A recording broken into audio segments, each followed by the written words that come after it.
So I had a lunch over at my office the other day. This is a co-working space that we have, but we invite over kind of a bunch of community members and friends who come over to the office and have lunch with us. We do it once a month on Fridays. And we invited over a guy who I got to talking to kind of early in the lunch. And this guy's a banker. So he talks to probably hundreds of companies per month. And remember, when you're a banker, you don't only see companies at the surface level, you see them kind of like at a colonoscopy level, to use a crass term. Like, you get in there and you understand exactly how these companies are working, who their customers are, how their business model works, who their vendors are, how they're staffing, where their challenges are. Like, that is part of your job as a banker. So this is a guy who's pretty darn informed about what's going on in terms of businesses in my community here in San Antonio. Sitting there at the table, waiting for the sandwiches to arrive, he looks down on the table and he sees a business card sitting there. And it turns out that business card is one of my business partner's business cards. We'd had a meeting there a few days ago, and he had left his business card there. And you know, this man's name is Hayden, and he's president and CEO of our business. And the business is an offshore staffing company, which, if you're on Twitter and these other places, is kind of old hat. But it was super interesting that this particular banker said, "Oh, well, what does that company do?"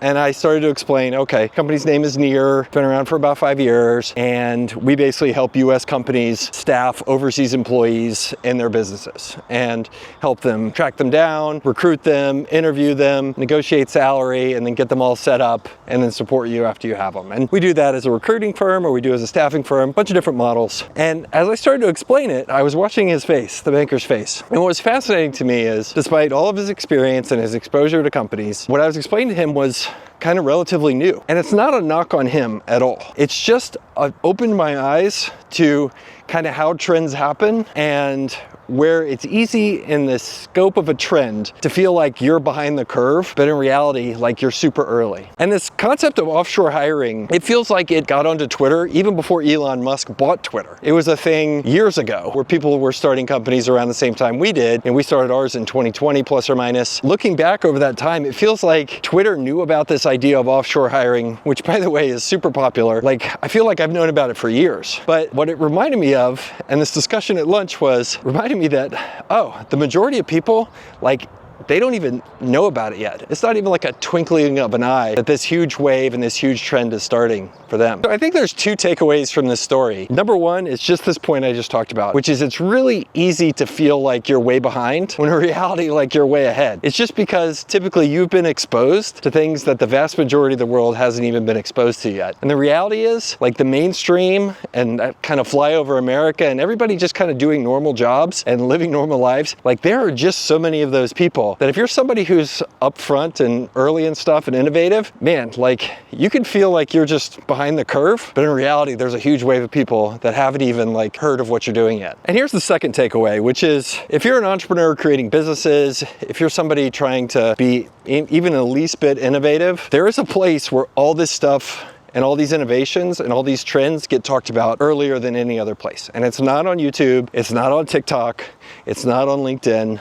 And the reality is, it's on the platform formerly known as Twitter. It's on X now. And this is why when people ask, you know, one of the pieces of advice I have for entrepreneurs, it's you should be on Twitter. You should be on X. And you don't have to publish anything, but just by following the right people, you can start to see these trends before they even happen. And in my case, like, the staffing business that we built Near is hugely successful. But how did I kind of get clued into this trend of global hiring? It's because I was reading a lot of stuff on Twitter. Like, it was front and center that people were already on there talking about and living the future. And you've seen this happen over and over on Twitter. Like, I think back to the first kind of time I heard about COVID and the first idea that it might shut down the whole world. Well, I didn't hear about that in the New York Times. I didn't hear about that on YouTube.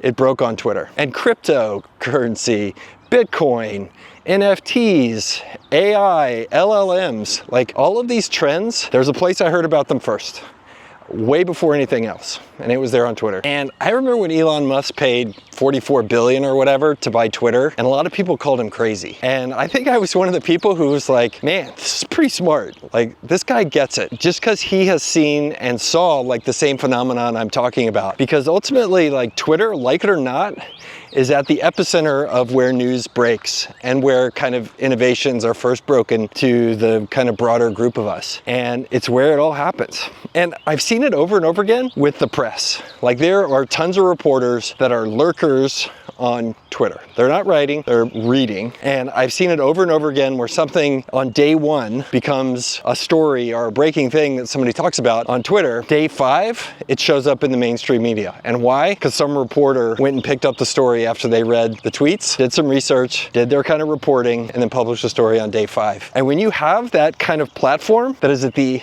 emanation of everything that becomes newsworthy, like, that's an incredibly powerful thing when you're at the epicenter of every single trend that's going to start. And I don't know what your feeling is for Musk's politics or his style or the things he does in his personal life, but ultimately, like, the power of the platform is pretty crazy, and one that's huge ROI if you want to be ahead of the game and learn about stuff, whether it's practical knowledge for your business or things that are going to change in the world. Like, it's the place to be. There's nothing more powerful than Twitter and X. And you can either be me or you can kind of be blissfully happy like that banker was. I kind of envy the guy. Seems kind of nice. Just kind of waiting for stuff to happen, living in the mainstream.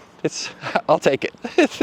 It's a lot more calm than the life I live, for sure. Oh, and one more thing about this Twitter stuff and what people are worried about and are ahead of the game. I'll tell you what everybody's freaked out about on Twitter, big time. Tariffs and what's happening out of the White House and with China here in kind of April of 2025. And so far, Twitter's been pretty good about being ahead of the game. And alternatively, do you know what level of panic there is as I talk to people on Main Street and kind of Main Street businesses about this stuff? Very little panic, very little worry. When all is said and done, usually Twitter's been pretty right about this stuff, especially when everybody panics on something. So if you're worried about these tariffs, Twitter certainly is, and that's a good reason for each of us to be worried as well. That's my video. If you like this kind of stuff, stick around, give me a follow and a subscribe, or comment below saying you hated it or you loved it. I'd love to hear from you, and we'll catch you next time.